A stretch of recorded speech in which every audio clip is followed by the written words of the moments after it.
So we know my brother from another mother is an actor. We followed him from the cult classic Baby Boy all the way into the 15 installments of Transformers. Was acting, we clearly saw you singing first in the Coca-Cola commercial. Was acting always a part of the process or going to be? Yeah, I mean, again, it was a natural progression, you know what I'm saying? First of all, I still can't believe to this day that I'm still doing things show business-wise when my career started from a 30-second commercial. We're talking about 30 seconds to 17 years of some form of show business, which is only God's favor, you know what I mean? So to go from the Coke commercial, then naturally, I'm from the hood, so it's all about the hustle. What's going on, what's happening, socializing, networking, trying to get from one connecting situation to the next. And that's been the story of my life. A lot of people pray, but they don't hustle. They pray, get up, and do the same thing. Ooh, stop waiting. I'm one of them people, I party with a purpose. I will never go, this is how far and how crazy it gets for me. I will never go to a party unless I find out who's gonna be there. And when I run into the people, they're thinking that I'm just randomly having a conversation with them, but this is a premeditated conversation. I thought about this long before I got here. There's a beginning, a middle, and an end. Every party has a transaction. Every event. Why just be a media whore for another opportunity to be on another red carpet just to say I was hanging out with such and such? Cool, but you're still broke. So for me, everything I do is very strategic. Everything, I mean, everything. Everything I do. Anybody who knows me, be like, yo, this dude thinks and plans and puts thought to everything I do. He ran up on me at a car wash. That's all I got to say. To talk about black tie. That's true. That's crazy. He already had 17 and a half movies. Yeah, that's crazy. That's, damn. So that's real. And for all the three dudes that's in here, we know you're entrepreneurs because you're probably here with your girls. Fine. But it's important for you to hear that, for them to hear that, Tyrese, because a lot of people don't understand the process. They look at people like not knowing the 17-year commitment you've had to movies and singing and to marketing and all other companies you have. So as a businessman, how important is it for you to be you in that process? You got to be you. I mean, you should never devalue yourself trying to prove your value.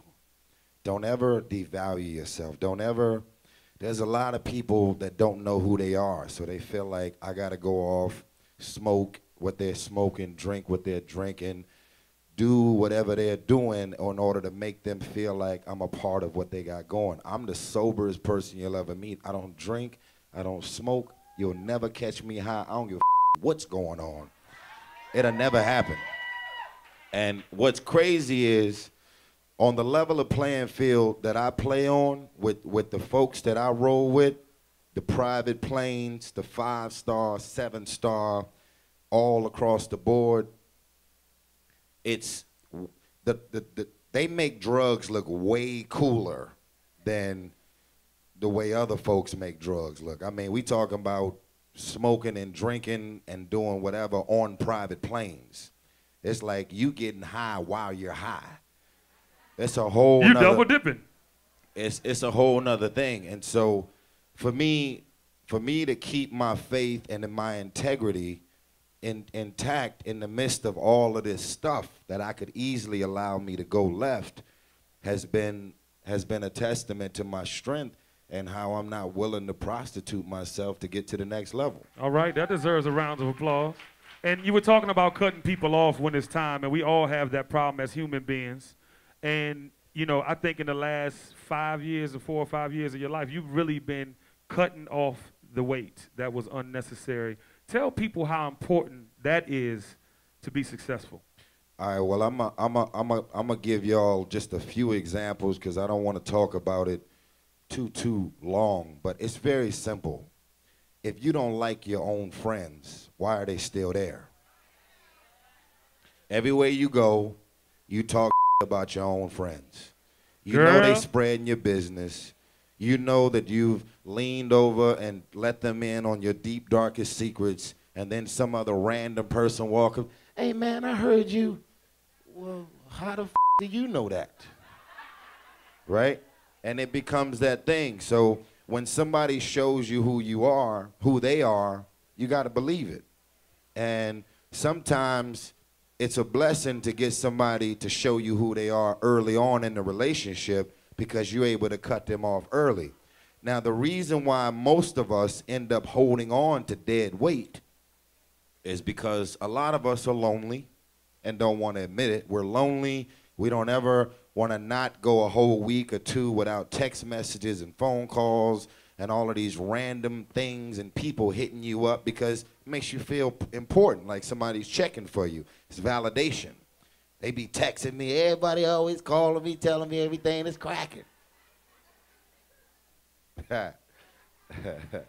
So, you know, my thing is this. I look at my life, and y'all don't have to look at y'all life this way, but I look at my life as a boat, right?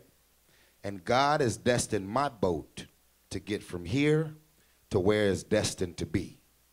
And on every boat, there's a capacity. And when your boat is at capacity... You better clap. Hello? When your boat is at capacity, at some point it will reach the blessing, because when the blessing's got your name on it, at some point it will get there. But why should your boat be overweight, way past capacity, because you're trying to keep all of these unnecessary mongers on the boat? Ungrateful. And it's a waste of time. It blocks your blessings. Everything is blurry. You can't see straight. If your life is a nightmare while you're awake, the nightmares are going to continue until you sleep. I don't remember the last time I had a nightmare. Hello?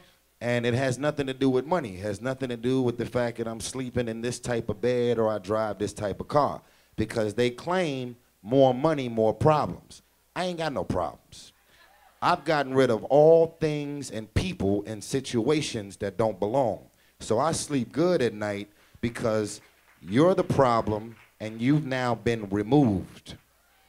Speaking of more money, more problems, I know y'all saw the APD and the way they handled me. I want you to write the congressman, tell him to kiss my, no, I'm just playing. Satonia, where y'all at? Satonia, you got some more questions, baby?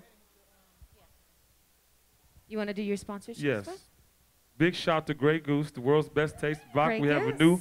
new cherry flavor. It's called Cherry Noir. Enjoy. And fellas, y'all will love them. They're sitting here on the front row looking so pretty, looking just like some Grey Goose. I love it. And don't forget the show is tomorrow. Atlanta Civic Center. Okay, this lady has 3 good questions, and they're all separate categories. Is she up here? That's She's you? right here. Come on, Yep. front row. We ain't playing. You got to get on the camera. And don't be shy and project your voice, okay? She got the book, Ty. She got the book. Will you sign it for me? Thank you. Okay. These ain't my questions.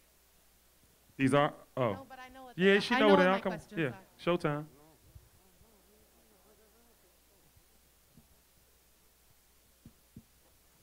What's her name? Dina, D-E-N-A. You okay? I'm good. You want a cocktail? You want a good. cocktail. I don't drink. Oh, there it is. You can still get it. Hello? Hello? Thank you. I wanted to know what inspired you to do the voiceover diaries on your Twitter, and how come when we respond, like at the end of your video, you ask us to write, if you made it this far, write it's tight and it's right. How come we can't see those posts? The posts when we reply. Like, I can't see it when I type it on the Twitter. Well, you can't see the amount of people that she just asked me on my Twitter. I have this service called Mobley, and I'm able to leave voicemails, voiceovers, and I call them voiceover diaries. They're just random thoughts that I share throughout the day, kind of like the stuff I've been talking about today. And if sometime the messages can be 6-7 minutes long, just talking about whatever the topic is that day. And I always say at the end of the message, if you make it to the end of the message, write this on my Twitter timeline. So she was asking me, when she write that and other people write that at the end of the message, why can't she see it? Well, the way Twitter is set up is I'm only supposed to be able to see everybody's responses. Now, there are some other websites on Twitter where you can see the stuff that's being tweeted to me directly, but, you know, only I'm supposed to see what's being tweeted to me. I love it. She's all up on it, Tyrese.